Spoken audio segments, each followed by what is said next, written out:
भारतीय संविधान के सबसे पहले टॉपिक हम प्रेम्बल पर बात करते हैं। प्रेम्बल या प्रस्तावना। तो पहली बात समझिए कि संविधान जो 22 भाग में फैला हुआ है, भाग 1 से लेकर के भाग 22 तक, तो उसमें जो पहली चीज आती है वो हो जाता है भाग 1 इन सब चीजों भागों से अलग प्रस्तावना या प्रेम्बल, जिसे संविधान की आत्मा भी कहा जाता है, भावना भी कहा जाता है। क्या है ये सब प्रस्तावना? इसको मेंस के पॉइंट ऑफ व्यू से समझेंगे और लैंग्वेजेस से ज़्यादा इसको रटने की आवश्यकता नहीं पड़ेगी। मेंस के पॉइंट ऑफ व्यू से समझने की इसको कोशिश करें और प्रीलिम्स में भी इससे बहुत ज़्यादा क्वेश्चंस आते हैं, ज़्यादातर कॉम्पिटिटिव एग्जाम्स में क्वेश्चन आते हैं। तो प्रस्तावना की जो बात है यहाँ पे, जैसे आप कोई भी बुक लेते हैं तो बुक में एक जोन होता है जिसमें सबसे पहले होता है, उसको कहते हैं प्रीफेस। तो बुक को सबसे पहले कहते हैं। प्रीफेस में क्या होता है? प्रीफेस में बेसिकली ये होता है कि बुक राइटर ने उस बुक के माध्यम से अपने पाठकों को जो कुछ देने का प्रयास किया है, यही लिखा होता है उसके प्रीफेस में, वही लिखा होता है उस बुक के प्रस्तावना में। स्वाभाविक रूप से हमारे संविधान निर्माता भी हम लोगों को इस संविधान के माध्यम से क्या देने की कोशिश किए, ये बात भारतीय संविधान में लिखी गई है। अर्थात संविधान की जो आत्मा है उसको समाया गया है भारतीय संविधान में। अब सबसे पहले हम लोग इसकी स्थिति को देखते हैं, पहले इसके शाब्दिक अर्थों को समझने की कोशिश करते हैं और शाब्दिक अर्थों को समझने के बाद हम इस बात पे कोशिश करेंगे कि इसका कंसेप्ट क्या है, इसमें साधन क्या है, साध्य क्या है, किस तरह से क्वेश्चंस आते हैं कॉम्पिटिटिव एग्जाम्स में। तो पहली चीज तो कॉम्पिटिटिव एग्जाम में तैयार कर रहे या सामान्य स्थिति में सारे बच्चे भाषा पे तो उनको ये क्लियर होगा और उसमें जिन वर्ड्स पे क्वेश्चन आता है उस पर क्लियर होगा कि संविधान की भाषा है हम भारत के लोग भारत को एक sovereign socialist secular democratic Republic, क्या यहां ध्यान दें, सब पे बात करेंगे हम लोग। सॉवरेन सोशलिस्ट सेकुलर डेमोक्रेटिक और रिपब्लिक, इसको बनाए रखने के लिए तथा यहां के नागरिकों को जस्टिस, लिबर्टी, इक्वलिटी और फ्रेटर्निटी प्रदान करने के लिए हम भारत के लोग भारत को एक sovereign socialist secular democratic Republic बनाए रखने के लिए तथा यहाँ के नागरिकों को जस्टिस, लिबर्टी, इक्वलिटी और फ्रेटर्निटी प्रदान करने के लिए इस संविधान सभा में आज एतद द्वारा 26 नवंबर 1949 को 26 नवंबर 1949 को अधिनियमित, अंगीकृत और आत्मर्पित करते हैं। अब यहां देखेंगे कि हमने इसको 2 पार्ट में लिखा है। पहली चीज को समझेंगे यहां पे, तो वर्ड्स पे जहां क्वेश्चन आएंगे तो सबसे पहले हम उसको समझेंगे। अब यहां ध्यान दें, पहला जोन शुरू होता है हम भारत के लोग, दैट मीन्स ये कॉन्स्टिट्यूशन जो है इसमें जो है सो इसको कौन अंगीकृत कर रहे हैं, कौन अधिनियमित कर रहे हैं? हम भारत के लोग भारत को कैसा बनाने की कोशिश कर रहे हैं? सॉवरेन सोशलिस्ट सेकुलर डेमोक्रेटिक और रिपब्लिक, तथा यहां इसके नागरिकों को देने की कोशिश कर रहे हैं justice, liberty, equality and fraternity. अब यदि यहां इसको हम ध्यान से देखते हैं इसके लैंग्वेज को, पहले हर वर्ड्स पे हम बात करेंगे।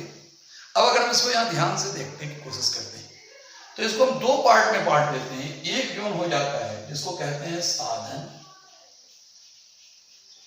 और दूसरा हो जाता है जिसको हम कहते हैं साध्य। मेंस के हिसाब से देखें और प्रीलिम्स के हिसाब से देखें, इसी 2 पार्ट को यहां पर देखें। तो हम भारत के लोग भारत को कैसा बनाएंगे? सॉवरेन सोशलिस्ट सेकुलर डेमोक्रेटिक और रिपब्लिक। प्रभुत्व लाइन से हम बात करते हैं इन वर्ड्स की। सॉवरेन प्रभुत्व संपन्न, जहां इंटरनल और एक्सटर्नल डिसीजंस के लिए हमारा देश खुद रिस्पॉन्सिबल हो, किसी और से उसको पूछने की आवश्यकता ना हो, तो वो देश हो जाएगा प्रभुत्व संपन्न, अर्थात सॉवरेन। तो सॉवरेनिटी जब तक नहीं रहेगी तब तक कोई कंट्री का स्वरूप भी नहीं होगा। तो हम भारत के लोग भारत को एक सॉवरेन बनाएंगे। कैसा जोन बनाएंगे? सोशलिस्ट, समाजवादी, जहां पूरे समाज की को लेके चलने की बात हो। देखिए एक बात समझिए, योग्यता के अनुसार काम और काम के अनुसार वेतन, एक कंसेप्ट है। और योग्यता के अनुसार काम, आवश्यकता के अनुसार वेतन, यह साम्यवाद। तो यहां पे उसके बीच का कंसेप्ट है, हम समाज के निचले वर्ग को भी ऊपर के धारा में जोड़ने का प्रयास करेंगे, सोशलिस्ट। देश कैसा रहेगा हमारा? पंथ निरपेक्ष, सेकुलर। सेकुलर का मतलब कि हमारे यहां राज्य किसी भी एक विशेष धर्म को कोई प्रश्रय नहीं देगा। दो तरह के सेकुलरिज्म है। For example, there are so many coachings of UPSC. मैं भी राव IAS इलाहाबाद में पढ़ाया करता था, तो सो मेनी कोचिंग्स, बहुत सारे कोचिंग्स हैं। अब हम दूसरे किसी कोचिंग के बच्चों के लिए को कुछ भी नहीं पढ़ाएंगे, अर्थात 5 कोचिंग है और 5 कोचिंग के बच्चों को हम नहीं पढ़ाएंगे, दैट इज वाई वो सारे हमारे लिए एक। तो ये कंसेप्ट, मतलब राज्य किसी धर्म के लिए कुछ नहीं करेगा, नेगेटिव सेकुलरिज्म, और राज्य सभी धर्मों को समान प्रश्रय देगा, पॉजिटिव सेकुलरिज्म। तो हमारा संविधान जो है सो पॉजिटिव सेकुलरिज्म की बात करता है। इसी में कई बार लोगों को ऐसा लगता है, महसूस होता है कि हमारे लिए कुछ कम किया गया, हमारे लिए ज्यादा किया गया, जबकि वैसे कोई बात नहीं। जहां पॉजिटिविटी आएगी वहां इस तरह के कंफ्यूजन थोड़े बहुत होंगे। तो सॉवरेन, सोशलिस्ट, सेकुलर, सिंपल है डेमोक्रेटिक। प्रजा के द्वारा चुने हुए प्रतिनिधियों के द्वारा शासन, या प्रतिनिधियों के द्वारा चुने हुए प्रत्यक्ष या परोक्ष रूप से चुनाव होगा, और उसके द्वारा जो चुने जाएंगे प्रतिनिधि उनके द्वारा शासन होगा, डेमोक्रेटिक। एंड एक बात आगे लास्ट, रिपब्लिक। तो जिस भी कंट्री का कॉन्स्टिट्यूशनल हेड, संवैधानिक प्रधान चुना हुआ हो, वंशानुगत न हो, वो हो जाता है रिपब्लिक। फॉर एग्जाम्पल, हमारे यहाँ का जो कॉन्स्टिट्यूशनल हेड है, हमारे राष्ट्रपति जो हैं, वो परोक्ष चुनाव से चुन करके आते हैं। परोक्ष इसलिए कि जनता सबसे पहले चुनती है विधायक को, MPs को, और वो चुनते हैं जाकर के राष्ट्रपति को। तो इसलिए हमारा जोन आ जाएगा रिपब्लिक, तो हम रिपब्लिक रहेंगे।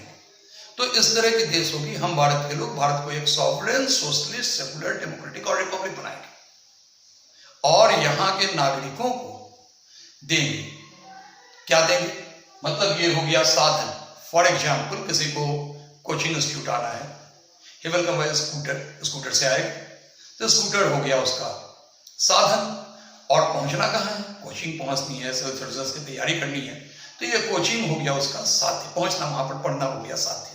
तो हम भारत के लोग भारत को एक sovereign, socialist, secular, democratic republic बनाना चाहेंगे, और यहां के नागरिकों को देंगे जस्टिस, न्याय, सामाजिक, आर्थिक और राजनीतिक न्याय, लिबर्टी, धर्म, विचार, विश्वास, उपासना और अभिव्यक्ति की स्वतंत्रता,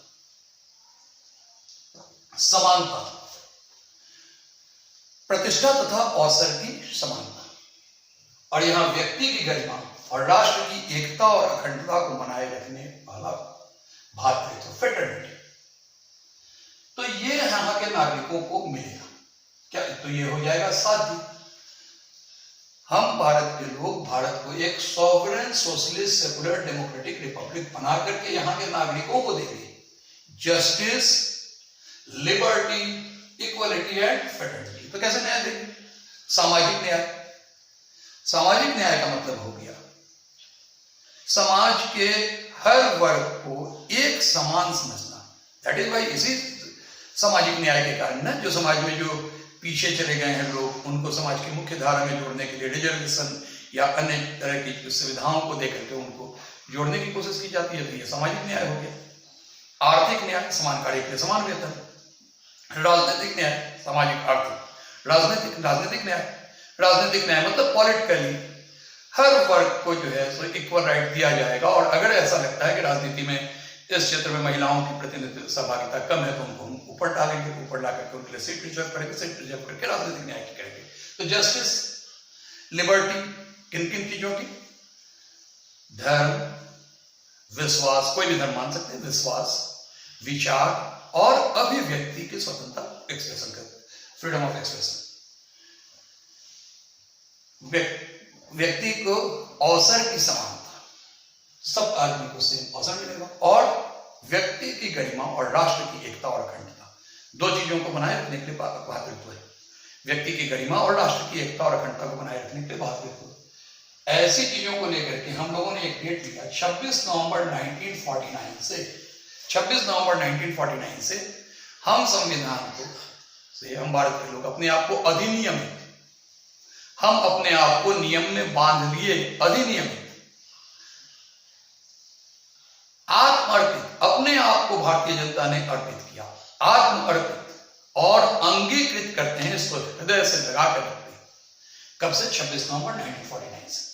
तो ये तो हो गया कॉन्स्टिट्यूशन का बेस वर्ड। अब जो है सो क्वेश्चंस कुछ चीज इससे अलग आते हैं। तो क्वेश्चन क्या है?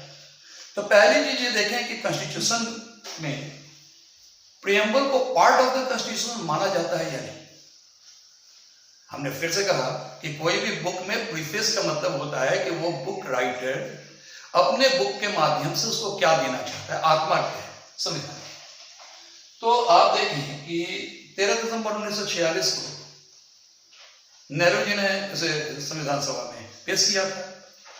आपको बताइए कि अमेरिकन कॉन्स्टिट्यूशन से इसको लिया गया, ऑस्ट्रेलियन कॉन्स्टिट्यूशन से इसके लैंग्वेजेस को लिए गए। तो 13 दिसंबर 1946 को नेहरू जी ने संविधान सभा में इसको प्रस्तुत किया। 26 नवंबर 1949 से हम लोग इसको अंगीकृत कर दिए, अपने आप को आत्मर्पित कर दिए, अपने आप को अधिनियमित कर दिए, इनके नियमों के अनुरूप अपने आप को बांध दिया।